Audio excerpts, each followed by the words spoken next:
जादुई शिमला मिर्ची। रूपा की शादी को अभी कुछ ही महीने हुए थे। उसका पति सूरज एक फैक्ट्री में काम करता था। कुछ समय के बाद वह फैक्ट्री बंद हो जाती है, जिससे सूरज घर पर बैठ जाता है। रूपा की सास रूपा को मनहूस कहकर रोज ताने मारती थी।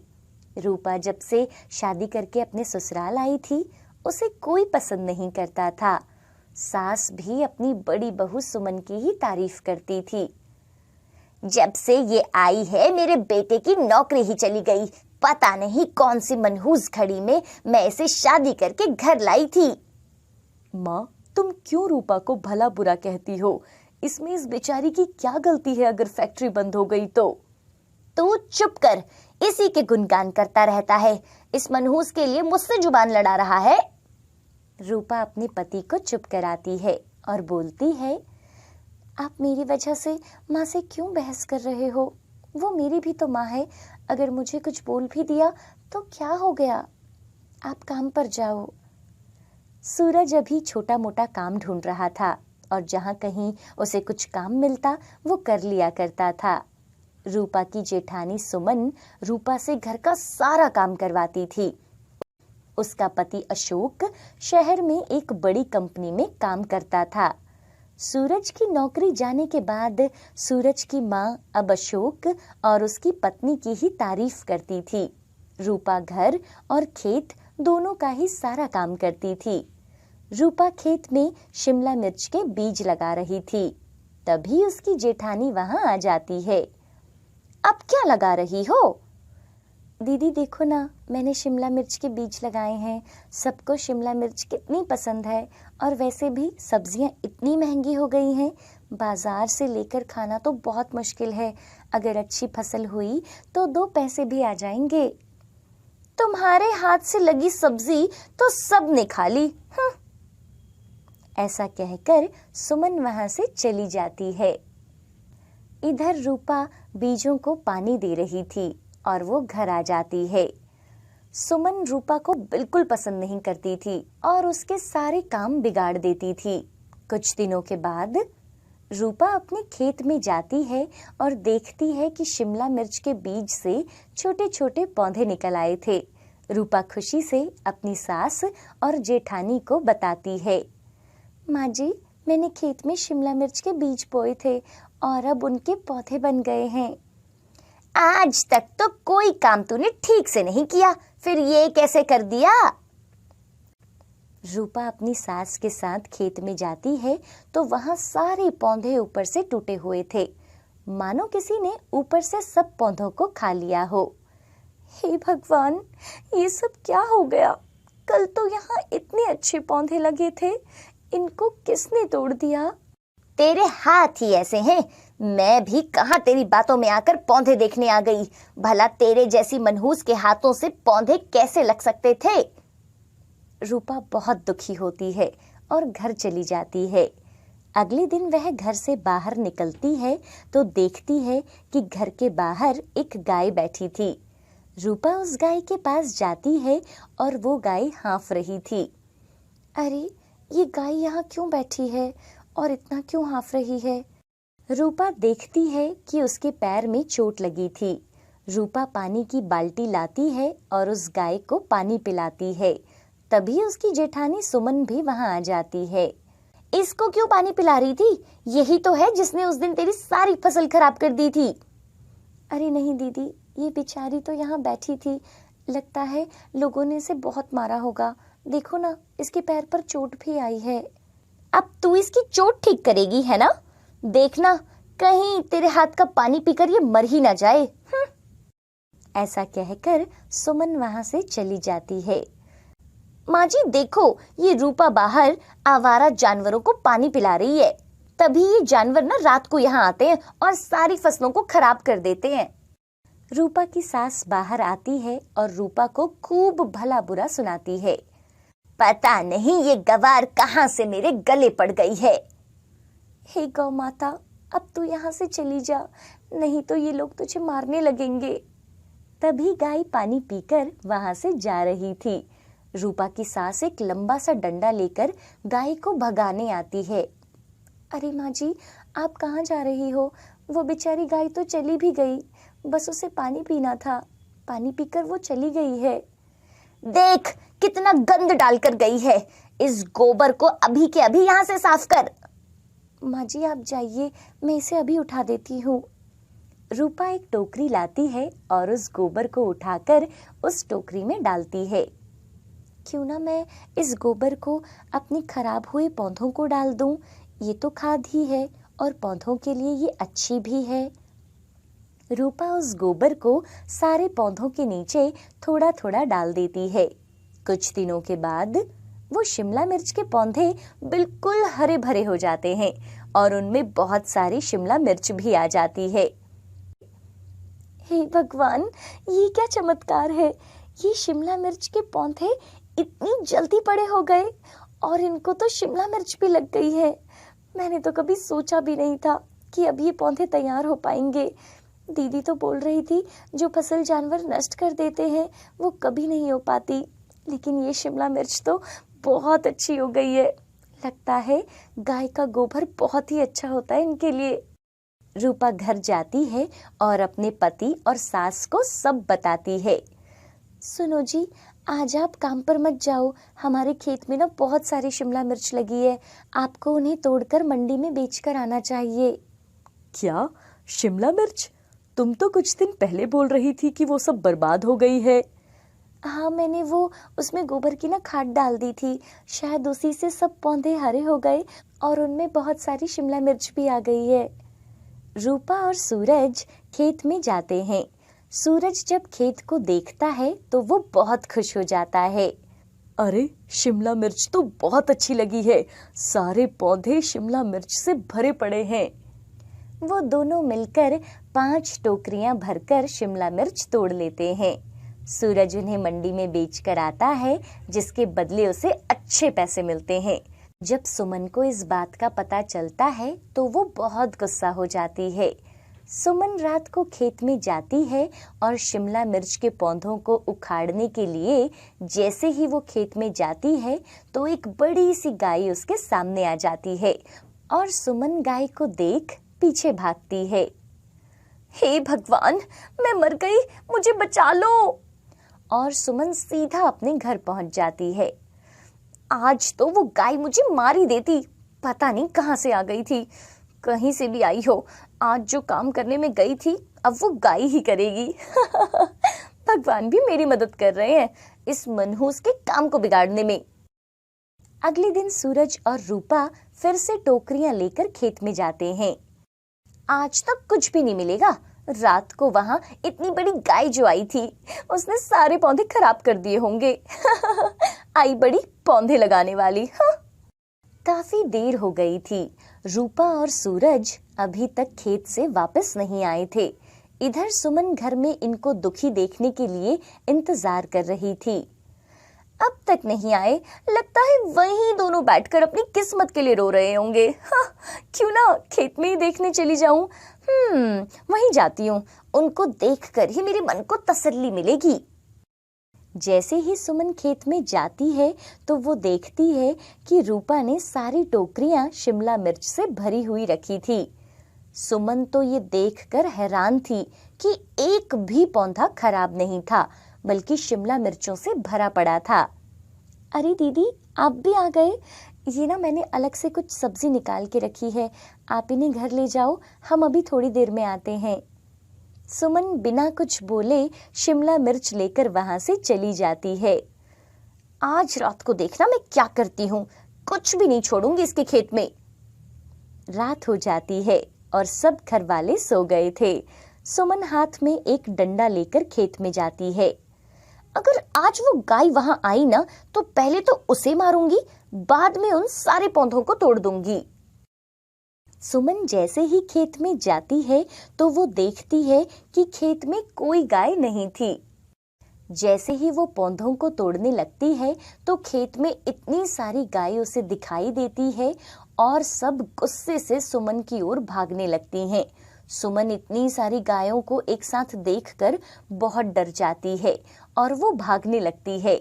भागते भागते वो गिर जाती है और जैसे ही वो उठने लगती है, सामने एक बड़ी सी गाय खड़ी थी।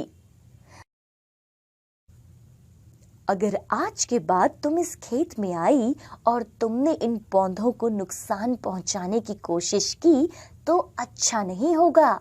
ये शिमला मिर्च के पौधे कोई साधारण पौधे नहीं, बल्कि जादुई पौधे हैं। इनको जो नुकसान पहुंचाने का सोचेगा, उसके साथ जो होगा वो कभी सोच भी नहीं सकता। ऐसा कहते ही वो गाय वहां से गायब हो जाती है। सुमन अपने घर जाकर चुपचाप सो जाती है। सूरज और रूपा रोज शिमला मिर्च तोड़कर मंडी में दे आते थे और लोग उनकी मिर्चों को देखते तो उनकी बहुत तारीफ किया करते। पता नहीं सूरज और उसकी पत्नी ये जादुई शिमला मिर्च के पौधे कहाँ से लाए हैं। कितनी बार तोड़ने पर भी इनका फल कम नहीं हुआ। मैंने तो इस बार सूरज से ही इसका बीज लेना है और अगली बार अपने खेत में यही शिमला मिर्च उगाऊंगा। सही बोल रहे हो भाई, मैं भी सूरज से ही इस बार शिमला मिर्च का बीज लूंगा। कर्मपुर गांव में एक बूढ़े दादाजी रहा करते थे। दादाजी अकेले ही एक झोपड़ी में रहा करते थे। दादाजी को पेड़ पौधे लगाना बहुत अच्छा लगता था, इसलिए उन्होंने अपने बगीचे में तरह तरह के पेड़ पौधे लगाए हुए थे। एक बार दादाजी अपने बगीचे में जाते हैं और सभी पेड़ पौधों को पानी देते हैं। वैसे तो मेरे पास इस बगीचे में हर प्रकार के पेड़ पौधे हैं, पर मैंने आज तक कभी भी शिमला मिर्च का पौधा नहीं लगाया और मुझे तो शिमला मिर्च की सब्जी भी बहुत पसंद है। क्यों ना इस बार मैं अपने बगीचे में शिमला मिर्च के पौधे लगाऊं। अब क्या था, ऐसा सोचकर दादाजी अपने घर चले जाते हैं और अगली सुबह दादाजी शिमला मिर्च उगाने के लिए मार्केट से शिमला मिर्च के बीज और थोड़ी बहुत खाद खरीद कर ले आते हैं। तभी दादाजी के घर पर एक रोहन नाम का बच्चा आता है, जो कि दादाजी के पड़ोस में रहता था। दादाजी दादाजी, आप क्या कर रहे हैं?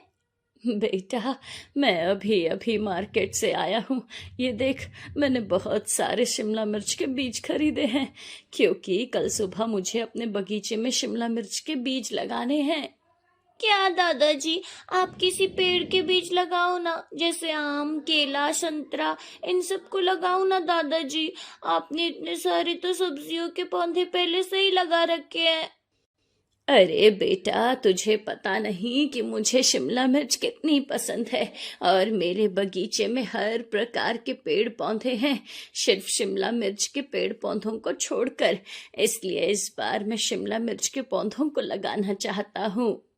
ठीक है दादाजी, इस बार जब आप शिमला मिर्च के पौधे लगाएंगे ना, तब मैं भी आपके साथ रहूंगा। मुझे भी सीखना है कि आप पौधे कैसे लगाते हैं।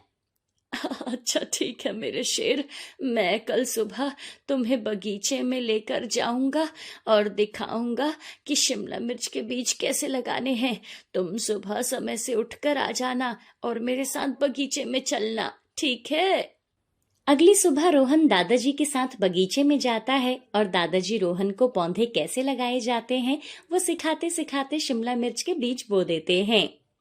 चलो रोहन बेटा, अब हम अपने घर चलते हैं।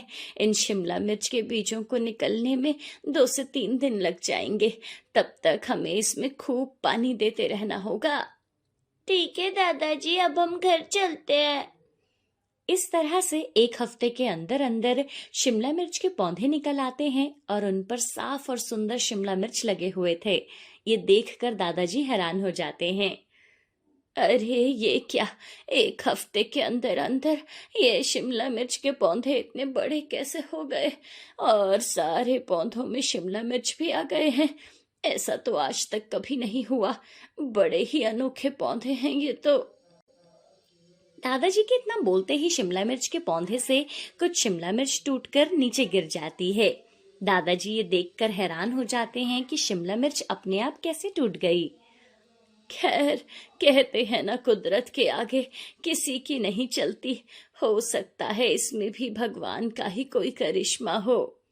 तभी दादाजी उन शिमला मिर्चों को उठाते हैं और अपने साथ अपने घर ले आते हैं।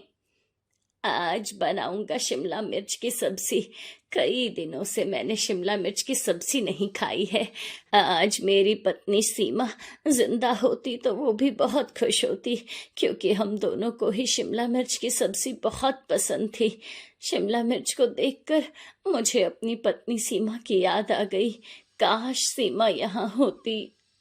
दादाजी को अपनी पत्नी सीमा की याद आने लगती है और थोड़ी ही देर में दादाजी अंदर से चाकू और एक थाली लेकर आते हैं।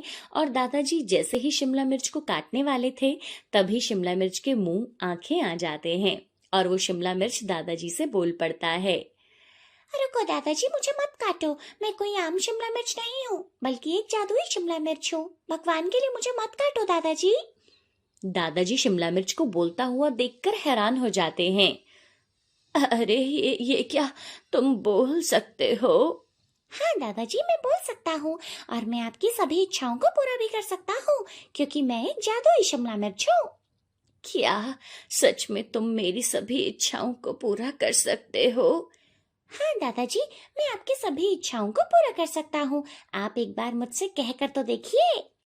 आज मुझे अपनी पत्नी सीमा की बड़ी याद आ रही है। क्या तुम मुझे एक बार सीमा से मिलवा सकते हो? ठीक है दादाजी, मैं सिर्फ 10 मिनट के लिए आपको दादी जी से मिलवा देता हूँ। जादुई शिमला मिर्च अपनी शक्तियों से दादाजी की पत्नी सीमा को वहां बुलाता है और दादी जी की आत्मा वहां प्रकट होती है। दादी जी को देखकर दादाजी की आंखों में आंसू आ जाते हैं।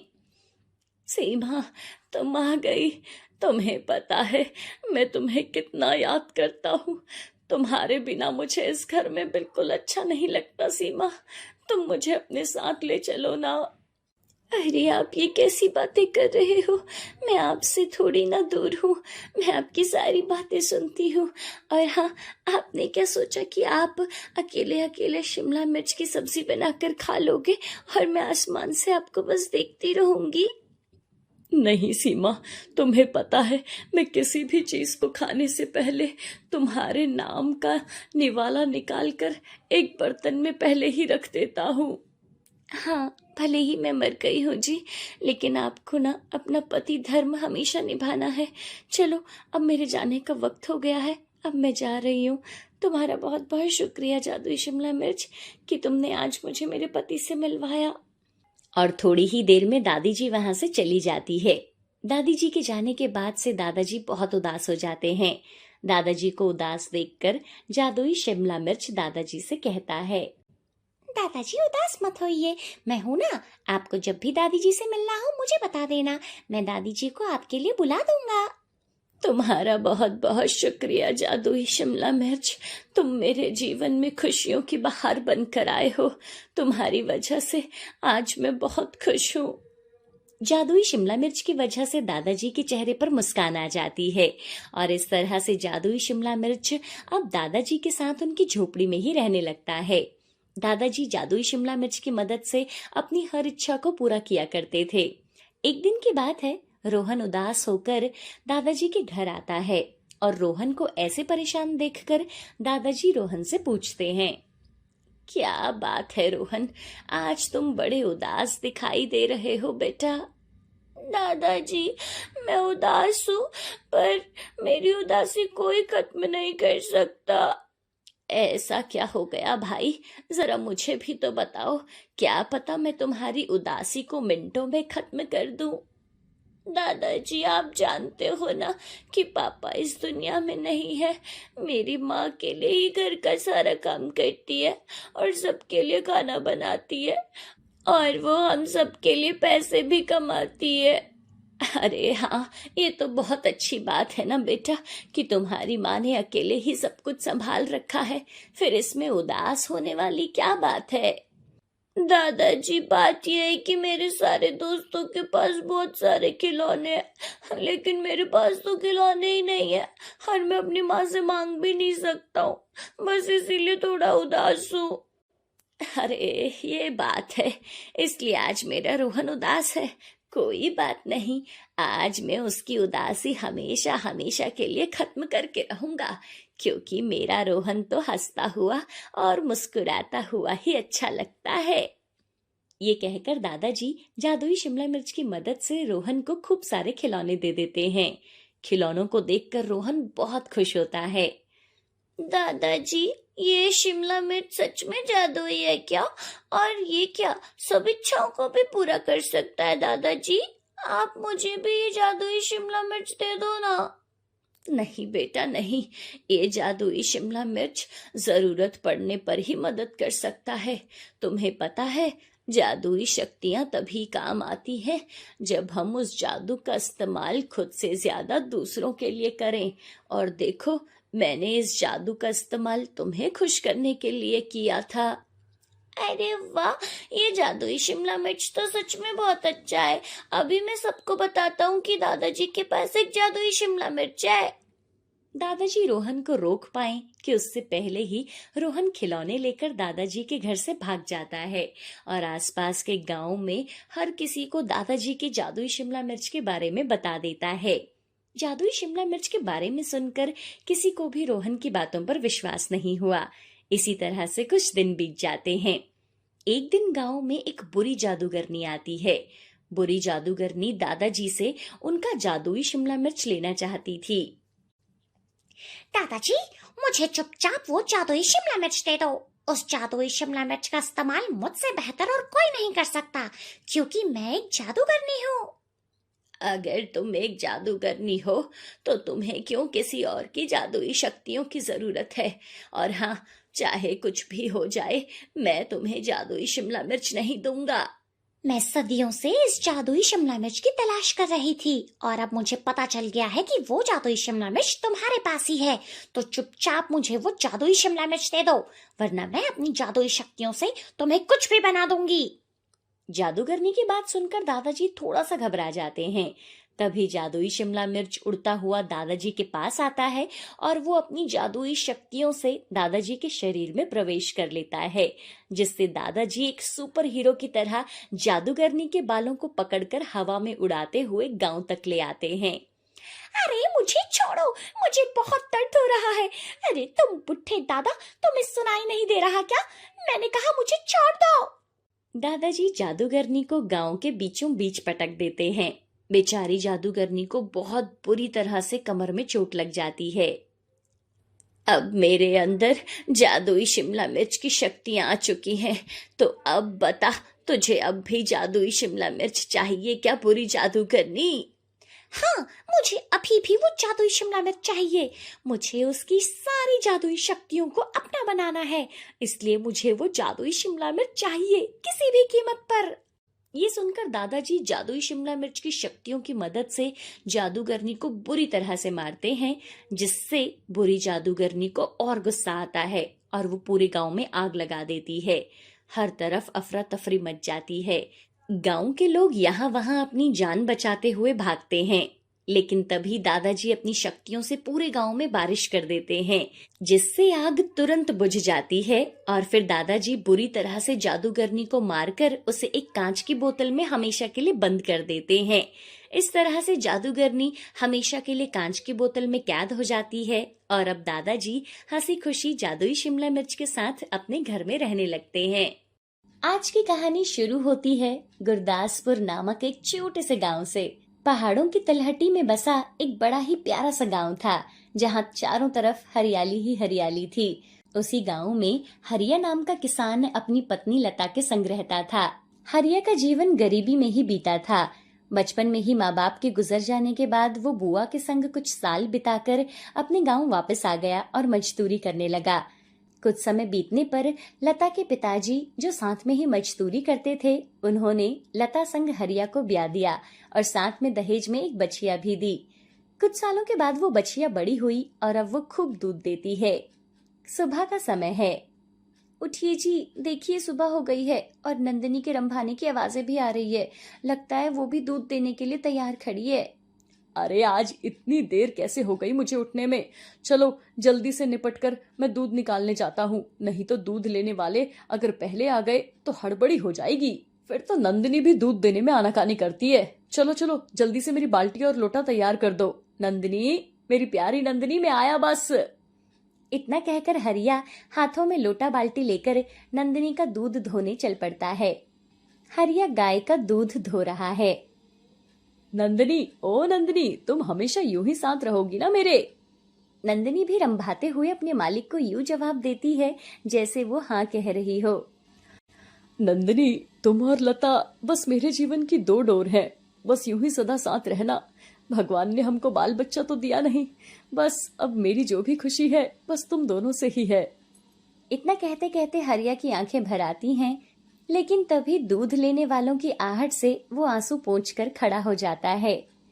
लाओ हरिया, दूध दो। आज लगता है तुम भी देर से ही आए हो। हाँ काका, बस अभी दूध निकाल कर खड़ा ही हुआ हूँ। नहीं नहीं, ऐसे ना किया करो हरिया। मेरे घर में बच्चे तो इस नंदिनी का ही दूध पीकर बड़े हुए हैं। इन्हें कभी किसी और गाय का दूध पिलाना पड़े, ये तो पीना तो छोड़ो, मुंह तक नहीं लगाते। हाँ काका, ध्यान रखूंगा आगे से। हरिया और रमेश के बीच हो रही इस बातचीत को हरिया का पड़ोसी कालू बड़े ही ध्यान से सुन रहा था। ऐसा क्या है इस नंदिनी के दूध में जो मेरी गाय का दूध कोई लेना ही नहीं चाहता? कुछ तो करना पड़ेगा। हरिया अपने घर आता है। आ गई जी आप, चलिए खाना तैयार है, बैठिए और खाना खाइए। हाँ लता, भूख तो बड़े जोरों की लगी है, ऊपर से तुम्हारे हाथ का खाना। अच्छा ये लो, दूध रख दो अंदर ले जाकर। अरे आज फिर से ये दूध बच गया। हाँ, आज सबको देने के बाद भी दूध बच गया। आजकल नंदिनी काफी ज्यादा ही दूध दे रही है। चलो जी, ये तो बढ़िया बात है ना, नजर न लगे हमारी नंदिनी को। अगले दिन हरिया सुबह सुबह दूध लेने जाता है और नंदिनी दूध ही नहीं देती। अरे क्या हुआ नंदिनी, तुमको? तुम दूध ही नहीं दे रही हो, क्या बात है? तुम्हारी तबीयत ठीक नहीं है क्या? हरिया नंदिनी को खूब सहलाता है, लेकिन नंदिनी दूध नहीं देती। इधर दूध लेने लोग आने लगते हैं और देखते ही देखते भीड़ लग जाती है। क्या हुआ हरिया, आज दूध नहीं है? हाँ काका, पता नहीं क्यों नंदिनी दूध नहीं दे रही है। दूध न देखकर सब लोग घर वापस लौट जाते हैं और हरिया उदास मन से अपने घर लौट आता है। क्या हुआ जी, आप बड़े ही दुखी लग रहे हो। अरे लता, आज तो आश्चर्य हो गया, नंदिनी ने आज दूध दिया ही नहीं। लेकिन ये तो वाकई में आश्चर्य की बात है जी। कल तक तो नंदिनी इतना दूध दे रही थी और आज अचानक से एक बूंद भी नहीं। वही तो और आज सारे दूध वाले भी नाराज होकर चले गए। हमारी आमदनी का बस यही एक जरिया है, अब क्या होगा? ईश्वर, हमारी ये कैसी परीक्षा ले रहे हो। हरिया अपने घर के बाहर उदास बैठा होता है। हरिया उदास बाहर बैठा है कि तभी कालू उसके पास आता है। क्या हुआ हरिया, तुम तो बड़े ही उदास लग रहे हो। लग रहा है कि अभी रो दोगे। हाँ कालू भाई, मेरी नंदिनी ने आज अचानक से दूध देना बंद कर दिया है, पता नहीं क्या हो गया है उसको। अरे तो तुम क्यों परेशान हो रहे हो हरिया? तुम्हारे आगे नाथ ना पीछे पगा वाला किस्सा है। फिर भी रो रहे हो। ऐसे ना कहो कालू भाई, अब संतान होना ना होना ये तो ईश्वर के हाथ में है ना, लेकिन कम से कम हमें अपना घर चलाने के लिए धन चाहिए ही, और संतान का सुख इस दुनिया में कौन नहीं चाहता। अरे चिंता न करो, सब ठीक हो जाएगा। और दूध वालों के लिए और भी तो गाय हैं गांव में जिनसे लोग खरीद सकते हैं। किसी को जरूरत हो तो मेरा पता बता देना। इतना कहकर कालू मुस्कुराता हुआ वहां से चला जाता है। अगले दिन फिर से नंदिनी दूध नहीं देती, जिससे लता और हरिया दोनों ही बहुत परेशान हो जाते हैं। इधर सारे लोग कालू से दूध लेने लगते हैं और हरिया का काम बंद हो जाता है। हरिया कालू के पास से गुजर रहा है। वो हरिया को चिढ़ा चिढ़ा कर दूध बांट रहा है। हाँ हाँ, आपको कितना दूध चाहिए? मिलेगा मिलेगा, हमारे पास दूध की कमी नहीं है। हरिया अपने घर आ जाता है। लता, मुझे लगता है दूध में कुछ काला है। इतना कहकर दोनों लोग एक प्लान बनाते हैं और रात को जहां वो नंदिनी को बांधते थे वहीं सो जाते हैं। फिर जैसे ही सुबह के 4 बजते हैं, बाल्टी की आवाज से उनकी आंख खुलती है। देखो तो जरा, बाल्टी की आवाज आ रही है, लगता है कोई आया है जी। हरिया टॉर्च उठाकर मारता है तो सीधे कालू के मुंह पर पड़ती है। अच्छा, तो तुम ही चोर हो? पकड़े जाने पर हरिया कालू के पीछे भागता है और उसे पकड़ लेता है। अरे मुझे माफ कर दो हरिया भाई, मुझसे बहुत बड़ी गलती हो गई। ठीक है कालू, लेकिन मैं तुमको सिर्फ तुम्हारे बच्चों के बारे में सोचकर छोड़ रहा हूँ, नहीं तो मैं तुम्हें बताता। बात फिर आई गई हो जाती है और हरिया फिर से अपनी पत्नी के साथ सुखपूर्वक रहने लगता है। लेकिन उनका सबसे बड़ा दुख था जो अभी भी दूर नहीं हुआ था। वो था एक संतान की चाह। क्या हुआ लता, तुम इतनी उदास क्यों बैठी हो? कुछ नहीं जी, बस ऐसे ही। बताओ तो सही। आज गांव की सभी औरतें ओही अष्टमी का व्रत रखे हुए हैं। मैं जब मंदिर गई तो सब मुझे देखकर पूछने लगी कि मंदिर में क्यों आई हूँ। ये सुनकर बाकी की औरतें हंसने लगी। अब मुझे अगर संतान नहीं है तो क्या मैं मंदिर भी नहीं जा सकती हूँ? अरे तो तुम रो मत लता, एक दिन सब कुछ अच्छा हो जाएगा। हमें अपने आराध्य पर पूरा भरोसा है। फिर एक दिन अचानक से नंदिनी दूध नहीं देती। अरे कहीं फिर से तो कालू भैया। हाँ, मुझे भी लगा, लेकिन 1-2 दिन और देखते हैं और आज डॉक्टर साहब को बुलवा कर भी नंदिनी को दिखवा देता हूँ। डॉक्टर भी आकर नंदिनी को देख लेते हैं और देखते ही देखते 3-4 दिन बीत जाते हैं। नंदिनी बिल्कुल भी दूध नहीं देती है। आज हम रात को वहीं सोएंगे लता, जिससे हमें पता चले कि आखिर माजरा क्या है। हरिया और लता दोनों नंदिनी के पास सो जाते हैं। फिर अचानक से रात के लगभग 2 बजे होते हैं कि तेज प्रकाश से पूरा कमरा जगमगा उठता है, जिससे हरिया और लता की आंख खुलती है। तो वो दोनों देखते हैं कि नंदिनी के थनों से एक नाग नागिन का जोड़ा दूध पी रहा था, जिसे देखकर लता और हरिया बहुत डर जाते हैं। लेकिन लता और हरिया के जागने की आहट सुनकर वो जोड़ा वापस लौट जाता है। मुझे तो बहुत डर लग रहा है जी। डर तो मुझे भी लग रहा है लता, लेकिन तुम डरो नहीं। हम आज ही जंगल वाले महात्मा जी के पास चलते हैं, वो हमारी मदद जरूर करेंगे। हाँ जी, आप सही कहते हैं। दोनों जंगल वाले महात्मा जी के पास जाते हैं। बताओ वत्स, कैसे आना हुआ? आप तो सर्वज्ञानी हैं महात्मा जी, हमारी समस्या का समाधान कीजिए। एक सांप का जोड़ा हमारी गाय के पास पिछले 5-6 दिनों से आ रहा है। पहले तो हमें लगा कि दूध की चोरी कर रहा है कोई, लेकिन कल जब अपनी आंखों से देखा तो होश उड़ गए। वो हमारी गाय नंदिनी का दूध पी रहे थे। जैसे तुमने बताया हरिया, उससे मालूम होता है कि वो साधारण सांप नहीं, बल्कि यहाँ जंगल में ही हजारों वर्षों से रहने वाला नाग नागिन का जोड़ा है। अगर वो तुम्हारे पास पहुंचे तो जरूर इसके पीछे उनका कोई असाधारण उद्देश्य होगा। तो अब हमें क्या करना चाहिए महात्मा जी? तुम्हें कुछ दिन इंतजार करना चाहिए। जरूर उस जोड़े को ये दूध शिवजी भक्ति साधना के लिए चाहिए होगा। ठीक है महाराज, आप जैसा कहें, अब उनको हम ये दूध पीने देंगे। दूध न बीच पाने के कारण हरिया की माली हालत बिगड़ने लगती है, जिससे कालू को उन पर शक होता है। आखिर चक्कर क्या है भाई हरिया? अब आजकल दूध भी नहीं बेच रहा है, चलो उससे जाकर पूछता हूँ। तभी शाम को कालू जब गांव की चौपाल में बैठा होता है, तभी हरिया वहां से गुजरता है। क्या बात है हरिया भाई, आजकल तुम दूध नहीं बेच रहे हो, घर में कोई खुशखबरी है क्या? हरिया कालू के मुंह से ये बात सुनकर सकपका जाता है। नहीं नहीं, ऐसी तो कोई बात नहीं है।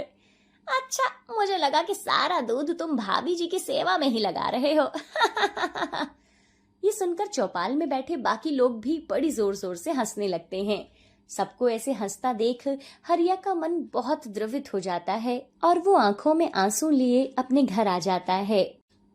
लता, ईश्वर को हमने बहुत परीक्षा दे दी।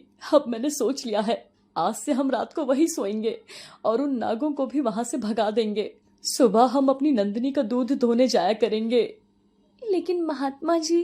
अरे भाड़ में जाएं सब महात्मा जी और भगवान भी। जब हमने कभी किसी के लिए बुरा करना नहीं सोचा, तो फिर हमारे साथ ये सब क्यों हो रहा है? लगता है आज आपको किसी की बात दिल पर लग गई है। फिर लता के प्रयास करने पर दोनों पति पत्नी हंसने लगते हैं। रात को दोनों पति पत्नी अपनी प्यारी सी काली गाय नंदिनी के पास ही सोते हैं। आज देखता हूँ कि कैसे वो मेरी नंदिनी का दूध पीते हैं। अरे अभी तो सो जाओ जी। दोनों लोग सो जाते हैं और फिर सीधे चिड़ियों के चहचहाने से उनकी आंख खुलती है। अरे जी, आज तो ऐसी आंख लग गई कि आंख खुली ही नहीं। लगता है वो नाग नागिन का जोड़ा आया ही नहीं। तभी हरिया उठता है और उसके पैर से पत्थर टकराता है और वो फिर जैसे ही हाथ में उसे लेता है, पूरे कमरे में प्रकाश छा जाता है। ये तो कोई कीमती पत्थर लग रहा है जी। हाँ, तुम सही कहती हो। मैं आज ही जाकर इसे बाजार में बेचता हूँ, लेकिन पहले नंदिनी को धो लूं। देखो आज कितना दूध नीचे गिर रहा है। हरिया और लता खुश होकर घर आते हैं और हरिया फिर उसे बाजार जाकर बेचता है। बड़े ही ऊंचे दामों पर वो पत्थर बिक जाता है जिससे उनकी सारी गरीबी दूर हो जाती है। आप खामखा ही नाराज हो रहे थे जी। देखो, आज हमारे अच्छे कर्मों का फल हमें मिला है। एक झटके में हमारी सारी गरीबी ही दूर हो गई है। हाँ लता, तुम सही कह रही हो। कुछ समय बाद लता हरिया को खुशखबरी सुनाती है और फिर थोड़े समय बाद उनके घर में एक बेटे का जन्म होता है, जिससे वो खुशी से फूले नहीं समाते और साधु महाराज का लख लख धन्यवाद करते हैं।